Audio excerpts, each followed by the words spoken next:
Bismillahirrahmanirrahim. Assalamualaikum warahmatullahi wabarakatuh. Alhamdulillahi rabbil alamin.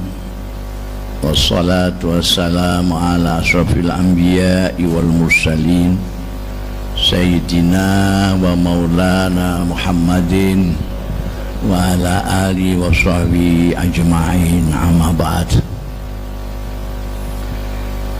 Hadaratil afadil, sadatil masyayikh wal asatidhah wal ustazat al-aizza timaizukum, para tokoh masyarakat, tokoh pendidikan, tokoh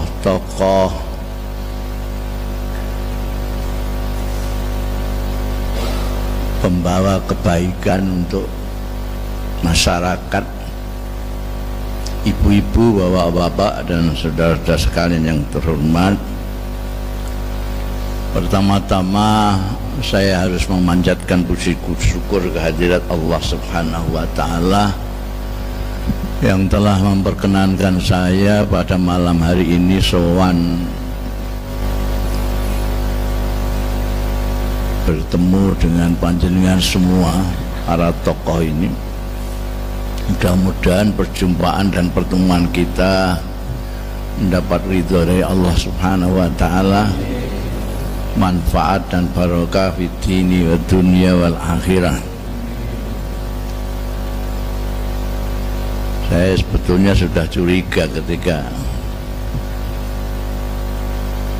diminta untuk memberikan mau'izah hasanah, karena biasanya saya diundang mau'izah hasanah yang desa-desa itu ya mau'izah hasanah gitu aja. Ini ada temanya. Wah, ini aku curiga ya. Ini mau'izah hasanah kok ada temanya. Mesti luar biasa. Betul ternyata. Audiennya juga berbeda, temanya saja medeni wong. Menyegarkan kemanusiaan, rasa kemanusiaan di tengah problematika kebangsaan. Saya mikir, wong aku menuso, aku bangsa Indonesia kok kan bakas menuso problematika bangsaku, dan menurut saya rada unik ini.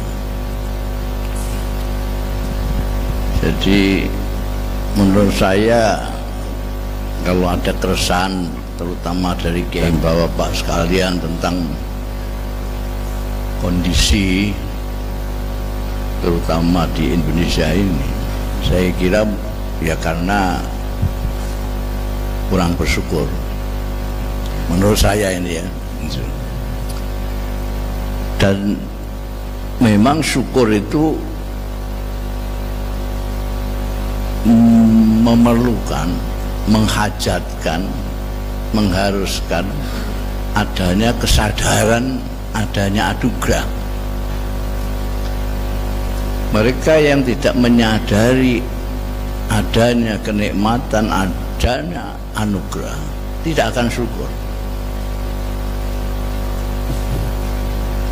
Kita jarang atau bahkan sama tidak ada yang mensyukuri kita diberi anugerah bernapas oleh Allah Subhanahu wa Ta'ala. Baru ketika sesak napas baru kita menyadari bahwa itu ternyata anugerah yang besar dari Allah Subhanahu wa Ta'ala. Kita lihat saja, banyak sekali umat kita yang syukuran sampai 2 kali ketika haji. Sebelum haji syukuran, pulang haji syukuran lah. Tapi dia belum pernah mendengar ada orang syukuran karena sholat. Padahal sama-sama rukunnya itu. Kenapa? Karena banyak yang tidak menyadari bahwa sholat itu juga anugerah yang luar biasa dari Allah Subhanahu wa Ta'ala. Ada, ini mungkin agak nyerempet dengan tema ya, anugerah yang paling besar yang jarang atau bahkan tidak kita syukuri adalah kita diciptakan oleh Allah sebagai manusia.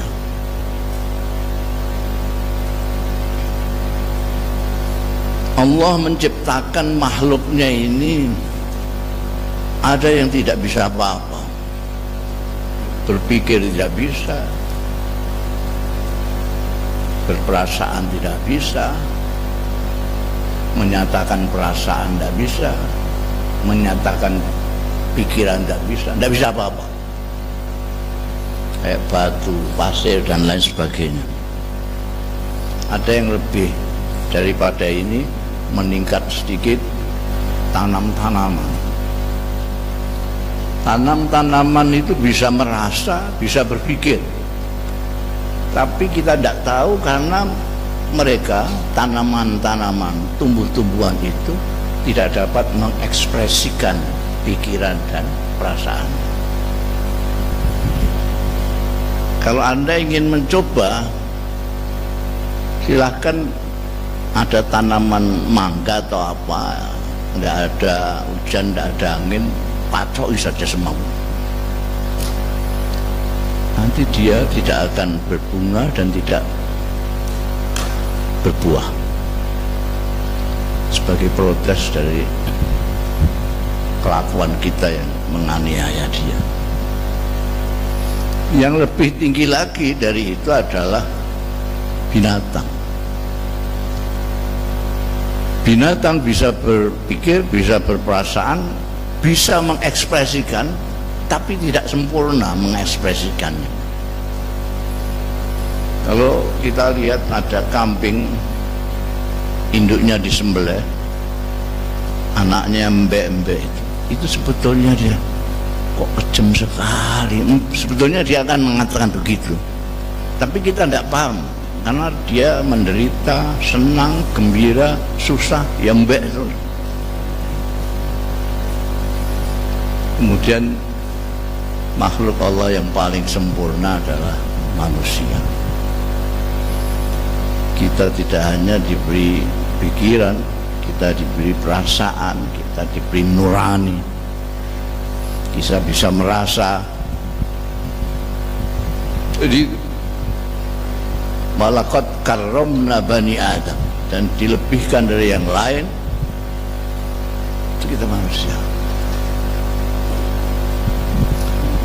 Bahkan ada yang menyebutkan, ulama yang menyebutkan bahwa Al-Quran itu sebetulnya adalah kitab manusia, karena menyebut insan saja tidak kurang dari 63 di dalam surat Al-Quran. Yang biasa buka-buka Quran, silakan, Al-Insan 63. Yang pertama, datangnya ayat pertama kali itu sudah menyebut insan. Alamal insan malam ya'lam, tentang ilmu pengetahuan, tentang pendidikan dimulai dari insan. Kalau jamaknya An-Nas malah lebih banyak lagi, itu sampai 240 kali disebutkan dalam Al-Quran. Di surat An-Nas saja sudah berapa kali itu?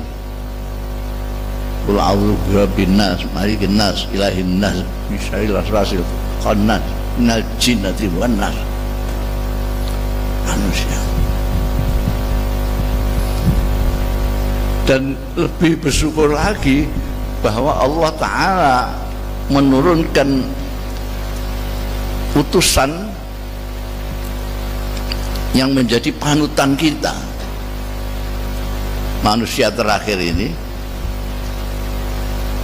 ialah manusia yang paling manusia, Nabi Muhammad Sallallahu Alaihi Wasallam. Saya sering mengatakan Kanjeng Nabi itu manusia. tidak sekedar manusia, manusia yang mengerti manusia, manusia yang mengerti manusia dan memanusiakan manusia. Banyak pemimpin yang kelihatannya manusia tapi tidak ngerti manusia.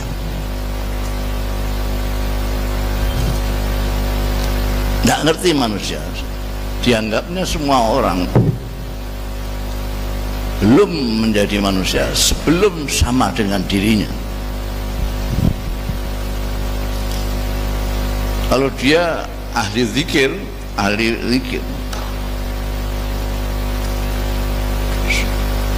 ada orang datang minta ijazah, sini baca ayat kursi ini 35.000 kali ya. Itu artinya dia nggak ngerti manusia.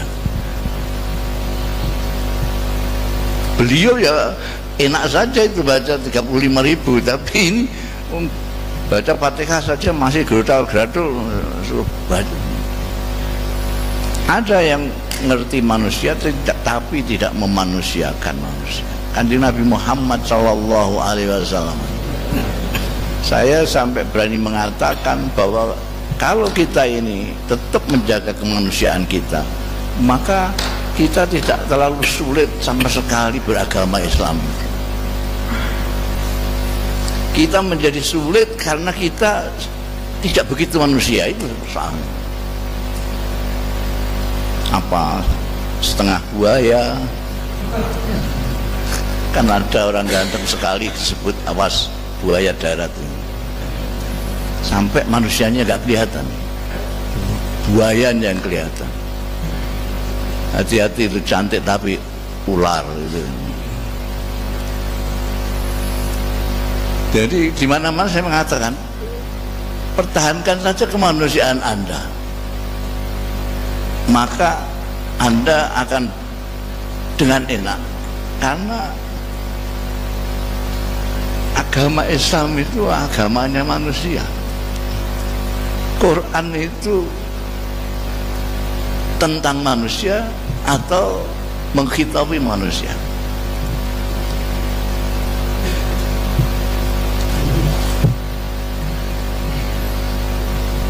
Manusia artinya umumnya manusia, umumnya manusia.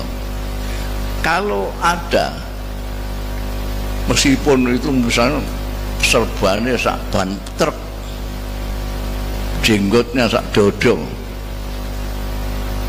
tapi memberi fatwa di mana orang tidak kuat. Misalnya kalau kok ingin selamat dunia akhirat, ampean puasa 2 hari 2 malam, tidak buka tidak sahur, pasti itu karangan, bukan dari Kanjeng Nabi Muhammad SAW. Kenapa? Karena manusia pada umumnya itu keberatan, keberatan. Apa yang diperintahkan Al-Quran itu sebetulnya adalah apa istilahnya? Itu sudah lagiannya manusia gitu, sudah manusia ya begitu itu. Menghormati orang tua itu manusia menunggu. Kalau tidak gitu ya pitik. Menyayangi yang 6 itu juga sudah lagiannya manusia. Baik dengan istri, baik dengan suami, itu lagiannya manusia. Lah ngapain dilamar-lamar sendiri? Yang dilamar yang mau sendiri, kok ditaboi? Ini manusia tahu orang.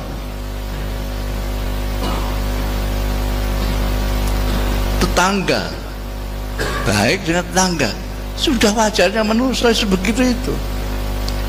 Nyembah kepada Tuhan sudah sewajarnya. Kalau menyembah kepada makhluk itu yang tidak wajar, makanya disebut zalim. Jadi tidak wajar. Nah, permasalahannya kadang-kadang kita itu ya tidak bersyukur bahwa kita diciptakan oleh Allah itu sebagai manusia dan dipimpin oleh pemimpin tertinggi kita yang manusia. terus cari-cari yang lain, terus bikin sendiri. Ini sudah dibikin oleh Tuhan, gampang untuk manusia, karena agama itu bukan untuk Allah tapi untuk manusia. Sudah dibikin sesuai dengan pengetahuan Allah Ta'ala tentang manusia yang ciptaan sendiri. Ini ada yang memberat-beratkan.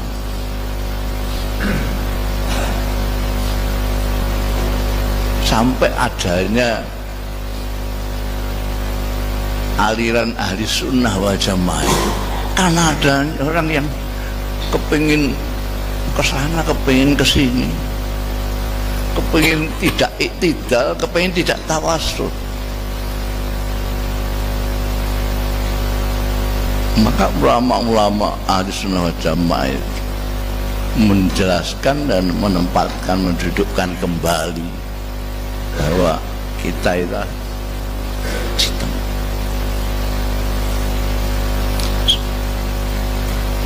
Coba sekarang ini apa namanya yang kita lihat dalam masyarakat kita ini. Bangsa Indonesia ini konon kabarnya mayoritas umat Islam. Umat Islam. Jadi kalau Indonesia ini terpuruk, yang paling bertanggung jawab orang Islam lah. Yang paling bertanggung jawab adalah kiai-kiai dan rektor-rektor Islam. Tapi kalau Indonesia ini bagus, maka yang paling harus bersyukur pertama kali adalah mereka-mereka umat Islam. Nah, sayangnya para pendidik-pendidik itu sama dengan pemaham-pemaham Islam yang hanya berkutat memfokuskan diri kepada teks saja dan nas-nas saja.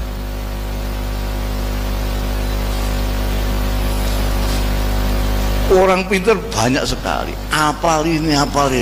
Ada ustadz itu yang ngapal sampai ini ayat surat ini, ayat sekian, pojok Quran yang cetakan sebelah sini. Dulu kita tahu. Saking ngalim itu, ngalim. Yang disebut-sebut alim banget itu kan saya. Itu sudah merupakan contoh kemerosotan daripada ilmu pengetahuan. Mulai kok walim itu piye? Wong isane ngomong tok. Jadi apa namanya? Banyak. Saya ingin contohkan pada kiai-kiai dulu aja. Kiai-kiai pesantren dulu itu tidak hanya teks, tidak hanya memberikan pengajaran, tapi pendidikan. Kita sering melanjutkan antara pendidikan yang notabene taklim dengan tarbiyah. Tarbiyah, kalau pendidikan itu tarbiyah, kalau pengajaran itu taklim itu hanya memberikan informasi aja kepada murid-murid. Dikasih informasi Quran, ngerti Quran. Tapi kelakuannya Qurani atau tidak, itu urusannya tarbiyah, pendidikan. Kiai-kiai pesantren dulu itu mendidik, tidak hanya mengajar.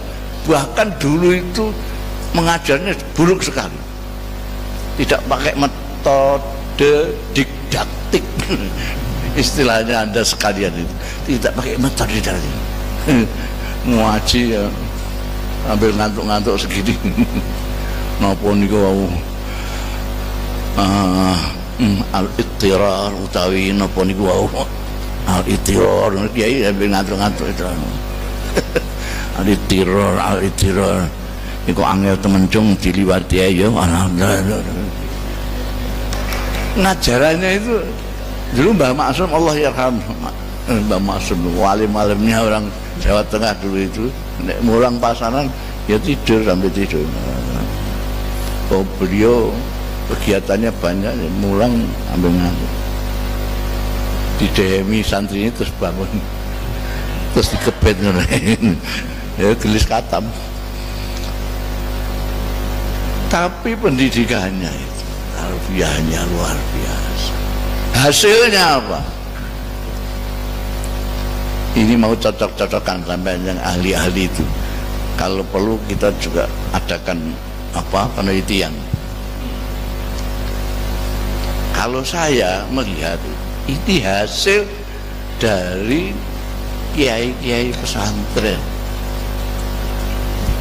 adanya budaya keberagamaan Islam di desa-desa. Di desa itu tidak seperti ustadz-ustadz kota itu sedikit-sedikit dalil. Sudah dibilang hadisnya sahih apa tidak. Gayanya bukan main. Di desa sama sekali tidak pakai dalil. Kehidupan sederhana mereka tidak pakai dalil. Kalau tanya orang desa, kamu kok hidup kok sederhana, nggak berlebihan, kenapa? Kan tidak bisa jawab dalilnya apa. Dia menghormati tamu, tidak tahu dalilnya. Mangkana yu'minu billahi wal yaumil akhir apa tidak ada. Orang desa selalu menghormati tamu, baik dengan tetangga. Dia tidak ikut membangun, tidak ikut tidur di rumah, tapi dia ikut membangun rumahnya. Ta'awun 'alal birri wat taqwa, tidak tahu mereka. Ada orang keseripan tanpa diumumkan, tanpa perempuan-perempuan bawa tenong ke sana takziah kepada yang punya keseripan, tidak punya dalil. Itulah Islam yang sudah menjadi budaya. Itulah ajaran. Jadi budaya Islam itu agama yang sudah malakah karena didikan yang lama, pentradisian oleh para kiai-kiai desa. Kiai-kiai itu semua desa kabeh. Sampai lihat pondok-pondok pesantren yang lama itu ya, itu nama desa. Mereka bangga dengan desanya itu. Tebuirem itu nama desa.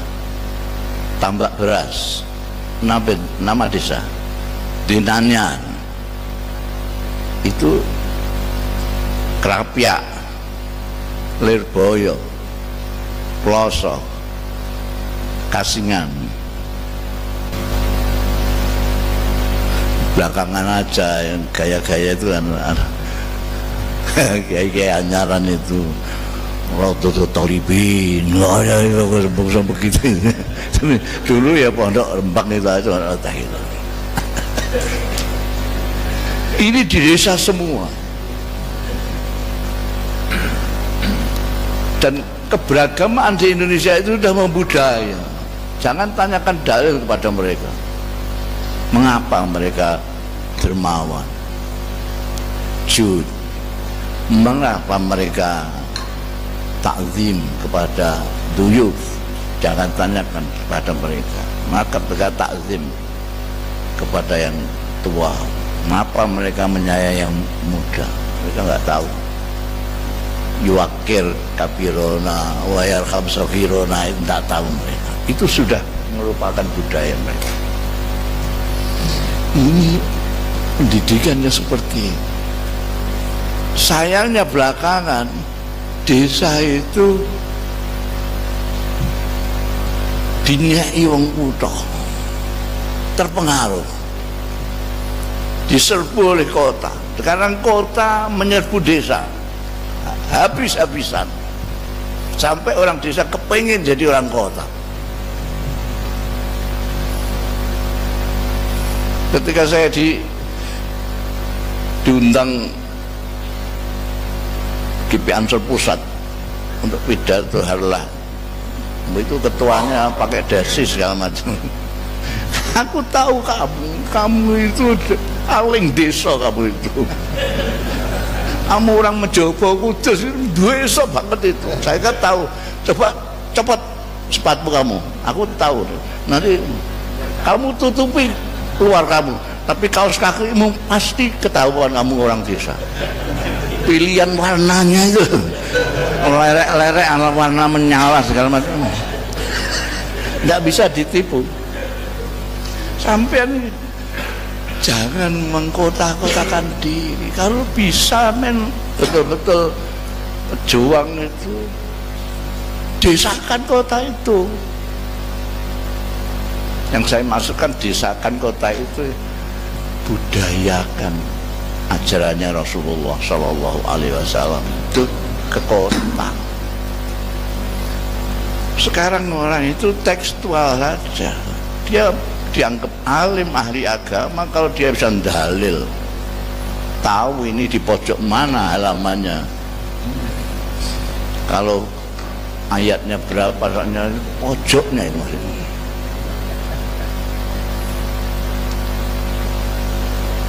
Kenapa tidak menunjukkan contoh keislaman yang bagus adalah perilaku.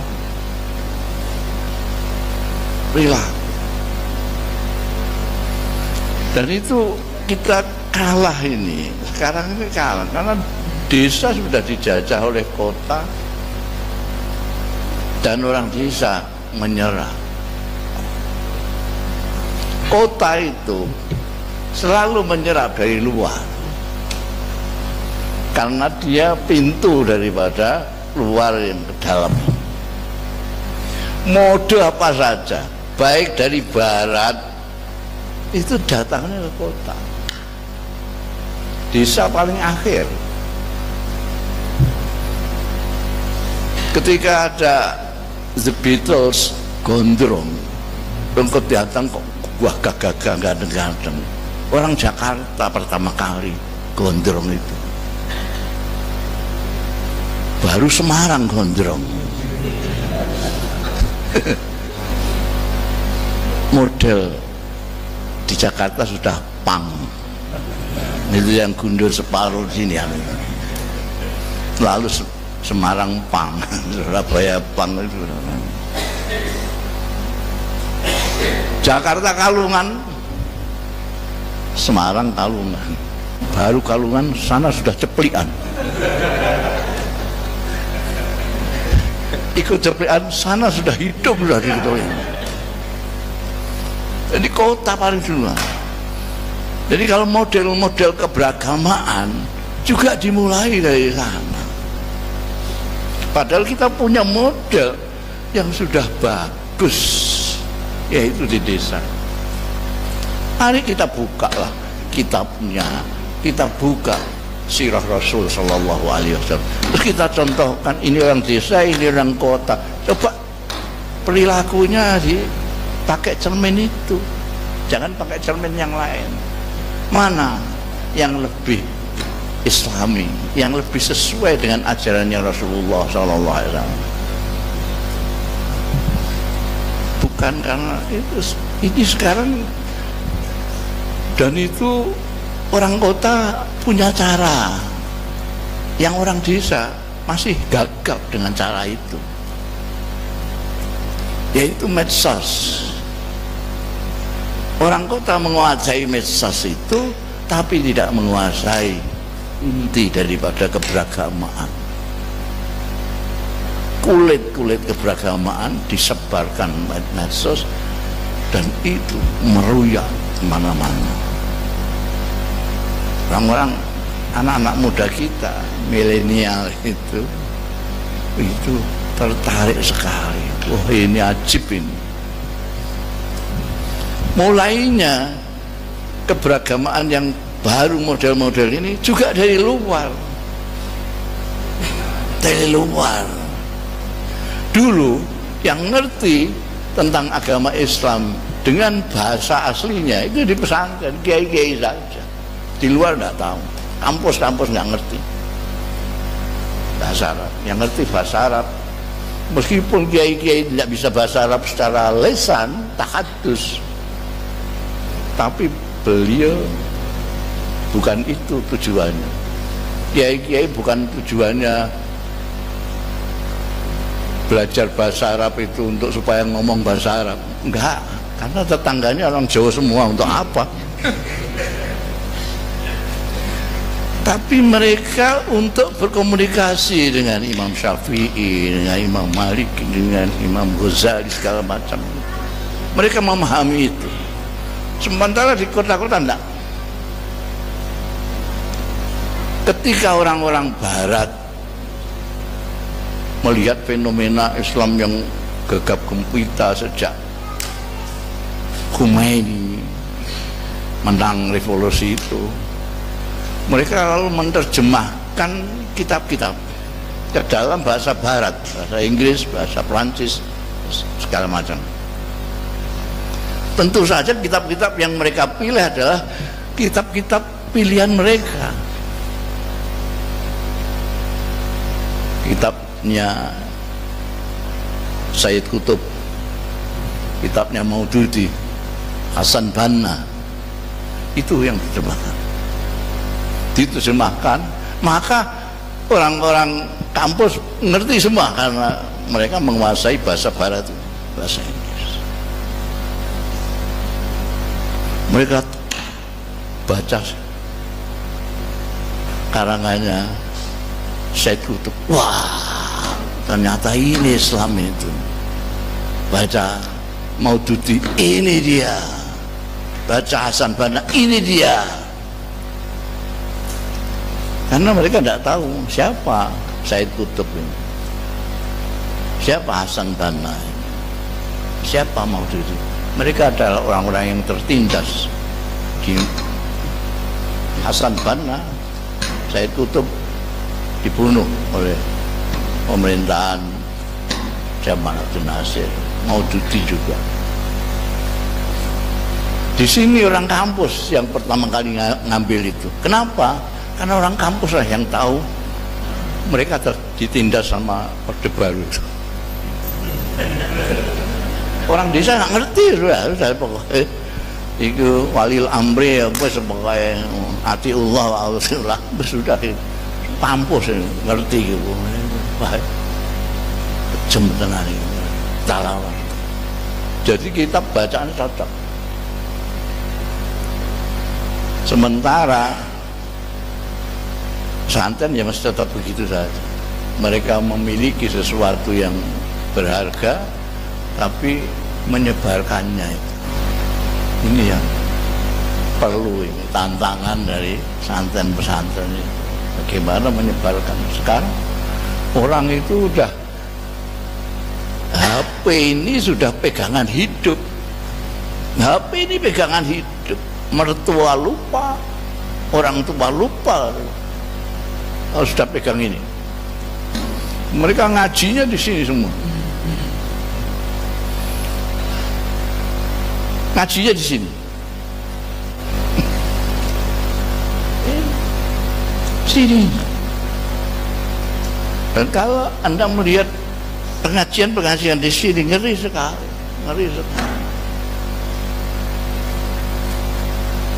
Karena memang tidak menggunakan sanad juga yang ngaji di sini. Sementara kiai-kiai pesantren itu pakai sanad. Kiai memang tidak ngaji di sini. Paling yang di sini saya.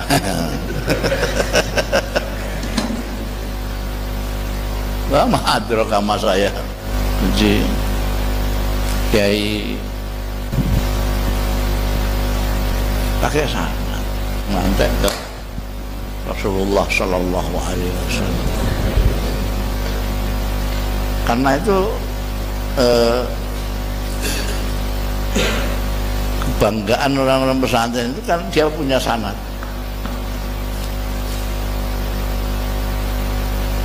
pertanggungjawaban ilmiah yang paling bertanggung jawab sanad. Tidak hanya dipertanggungjawabkan di hadapan manusia, tapi di hadapan Tuhan yaumul hisab. Mengapa kamu bisa mengatakan ini dawuhnya Rasulullah Shallallahu Alaihi Wasallam? Bisa dipertanggungjawabkan oleh kiai sampai ke yaumul kiamat. Pertanggungjawaban ilmiahnya sampai yaumul kiamat. Tapi ya itu di dalam nasrunya, penyebarannya kalah dengan cara-cara mereka. Ketika saya mengatakan ini salah, jawabannya orang milenial, kalau salah kok banyak pengikutnya gitu. Kalau ini tidak benar, kenapa followernya banyak sekali? Ya saya jawab ngawur juga. Di dalam Al-Quran itu disebutkan wa fauqa kulli dzi ilmin alim. Di atas orang yang alim masih ada yang alim, pasti. Jadi jangan sombong kamu kalau ngalim. Di atasmu masih ada yang alim. Wa fauqa kulli dzi ilmin alim. Itu kata Quran. Kata saya, karena ada fauqa, ada wa tahta kulli jahilin jahul. Jadi di bawahnya orang bodoh itu masih ada yang lebih bodoh. Jadi jangan heran kalau ada orang bodoh diikuti orang banyak. Dan ini zamannya, ini tantangan Anda yang mempunyai pengetahuan. Kan? Kalau kita diam saja, ya sudah, nanti akan diambil alih kepemimpinan oleh orang-orang bodoh yang kita anggap bodoh. Kita hanya bisa mengatakan dia bodoh, mereka bodoh, tapi kita tidak bisa mengubah keadaan kalau kita tidak melakukan hal yang sama dalam cara nasrul ilmi, memberikan tarbiyah kepada mereka. Saya kira itu cocok membean temanya apa enggak ya, cocok-cocokkan sendiri lah. Saya kira permasalahannya itu, masalah kita itu kita ikut bertanggung jawab. Yang memiliki ilmu bersanad ini sangat bertanggung jawab kalau sampai kalah dengan ilmu-ilmu cuplian dan cuplian sini tanpa sanad dari Rasulullah Shallallahu Alaihi Wasallam. Ini kampun dekap ya. Saya kira itu. Dan apa namanya, seperti inilah bisa-bisa saya mak saya itu dikasihi sama Tuhan, ditutupi bodoh saya oleh Allah Ta'ala, sehingga seperti halnya saya ditutupi usia saya oleh Allah Ta'ala. Jadi seolah-olah Anda menganggap saya itu masih muda, padahal saya sudah tua sekali. Sehingga kalau dieret-eret ke sana kemari itu sebetulnya itu terlalu zalim itu. Gitu. Sampai untuk ketawa, sampai yang ngeret-ngeret. Itu saja. Mudah-mudahan jenengan tetap istiqomah bersama-sama memikirkan masyarakat dengan keahlian dan kemampuan Anda sekalian. Pasti Anda akan bisa berbuat lebih banyak daripada yang lain, karena kecimpungan Anda sekalian pada ilmu pengetahuan. Agama kita adalah agama manusia dan agama ilmu pengetahuan. Saya kira itu, kurang lebihnya mohon maaf. Wallahu yuwaffiquna ila ma fi ridhah. Astaghfirullahaladzim li wa lakum wal afu minkum. Astaghfirullahaladzim fi qaulin bila amalin. Assalamualaikum warahmatullahi wabarakatuh.